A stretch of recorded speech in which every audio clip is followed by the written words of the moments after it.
الغسالة فيها ريحة زفارة، ينفع أحط دوني في مكان الملمع وأشغلها نص ساعة؟ يا ريت حل. حل لإيه؟ ما ينفعش نحط دوني مكان الملمع، ما ينفعش إطلاقا. الملمع ده حاجة خاصة بغسالة الأطباق. المكان بتاع الملمع ما ينفعش نحط فيه لا دوني، يعني ما مش عارف أقول يعني دوني إزاي، ولا خل. ناس بتحط في المكان ده خل، ده غلط جدا، هيصدي الغسالة. وما تاخدوش نصيحة من أي حد اللي يقولك أنا برش رشة في أرضية الغسالة، رشة خل مع كل غسلة ومفيش حاجة بتحصل.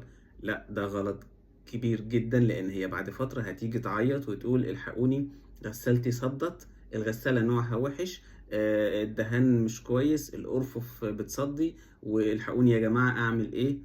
غلط. أي حاجة تحطيها في غسالة الأطباق تأكدي إنها خاصة بغسالة الأطباق. مكان الملمع ما يتحطش فيه غير ملمع، والملمع هو الزيت، الملمع هو مساعد الشطف، نفس الاسم، في المكان الخاص بيه فقط. يا جماعة بلاش تفتوا.